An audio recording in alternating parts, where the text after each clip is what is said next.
என்னோட மனைவி உடலாக இருக்குதுன்னா அவளோட நல்ல குழந்தைய பெற்றிருப்பா.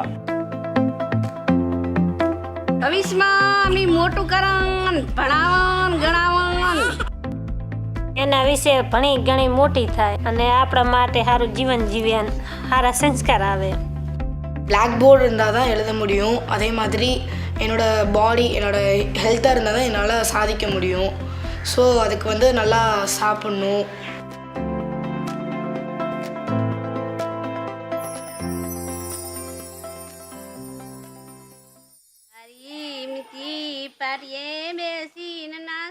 Adequate nutrition in the first 2 years of life is crucial to ensure better health.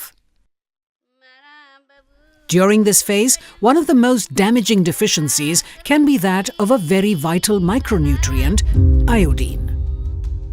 Deficiency of iodine during pregnancy increases the risk of miscarriages and endangers the health of women. In addition, newborns may develop irreversible physical and mental impairment. We require iodine as a raw material to produce thyroid hormones, which in turn are required for development of brain. If there is deficiency of iodine and in turn thyroid hormones, the brain development gets compromised. This is the world's single most important preventable cause of mental retardation. In India, an estimated 266 million people are exposed to the risk of iodine deficiency disorders. This includes 6.3 million pregnant women and 5.7 million newborns at risk every year.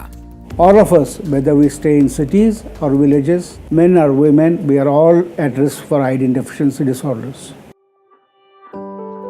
To address the severe public health implications of iodine deficiency disorders, the Government of India has invested in sustained efforts over decades, culminating in the NIDDCP in 1992. Since edible salt is the ideal vehicle for delivering iodine, the Universal Salt Iodization Strategy, USI, was adopted by the government. The Salt Commissioner Office was identified as a nodal agency for the reason that earlier the Salt Commissioner Office was involved in the production and distribution of the common salt. So only addition of iodine was there. Some additional laboratories were set up to monitor the quality, and program was handed over to the Salt Commissioner for implementation. Under USI, the aim was to ensure that at least 90% of all households in India consume adequately iodized salt, which is salt with 15 parts per million of iodine at the distribution channel and retail end. However, a majority of the salt producers had medium or small-scale operations, and they lacked the technical or financial capacity to adopt iodization. साहब, हमारे के iodine डालने में आपत्ति तो एक ही थी कि हमको एक तो आयोडीन का पैसा लगाना पड़े, दूसरी इसके ऊपर एक्स्ट्रा मजूरी लगानी पड़े, बराबर. तो अच्छा, दूसरा आयोडीन जो नमक जो बन गया वो कॉस्टली हो गया, उसके लिए फिर जो पैकिंग करना पड़ेगा वो भी पॉलीथीन बैग के अंदर पैक करना पड़ेगा और उसको धूप में नहीं रखे, उस स्टेज उसका स्टोरेज करना पड़ेगा. At the other end, consumers too were largely unaware as to why they should use iodized salt. Moreover, systems for monitoring and enforcement of iodization standards were still at a nascent stage. To support the Government of India in achieving USI, Nutrition International, formerly known as the Micronutrient Initiative, launched its salt iodization program in the year 2000. In a long run, if we really have to build on the capital of our population, it is important that our population stays healthy, and therefore it is important that we do focus on the micronutrients, and iodine is an important micronutrient. 99% of India's edible salt is produced in just 4 states: Gujarat, Rajasthan, Tamil Nadu and Andhra Pradesh. Based on this, Nutrition International took a strategic decision that focusing its efforts at the production end in these 4 states would ensure maximum availability of adequately iodized salt throughout the country. As a result, Nutrition International extended technical and financial support to medium and small-scale production units in these 4 states.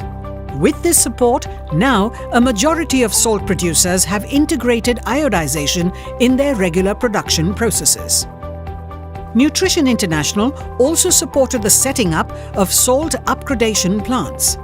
This triggered consolidation among medium and small-scale producers of the local salt industry, who were supported in upgrading the quality of raw salt being produced by them.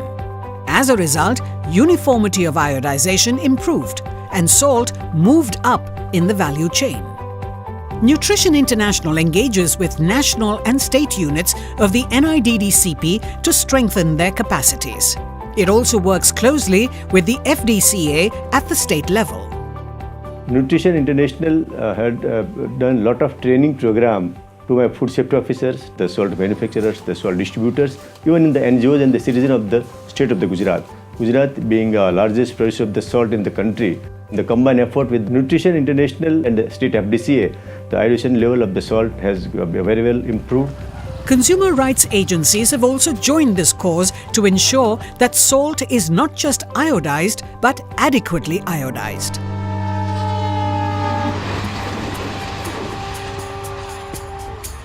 Disadvantaged people face the biggest challenge in accessing iodized salt, putting them at the risk of iodine deficiency disorders. As a priority, therefore, Nutrition International and other development partners have advocated with central and state governments for including iodized salt in the social safety net programs, such as the public distribution system, the integrated child development services, and the midday meal scheme of the government.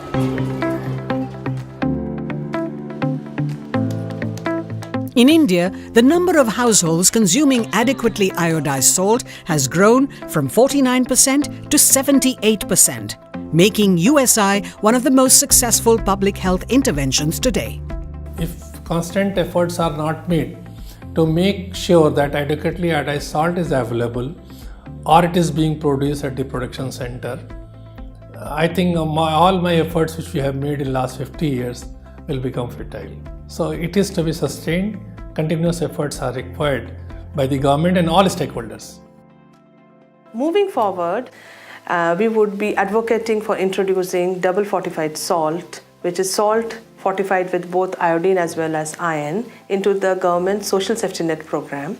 DFS not only addresses iodine deficiency, but it also addresses iron deficiency anemia, which is a public health problem today in India. The partnership between the government and Nutrition International continues to advance, nourishing people's health, their hopes, and their lives.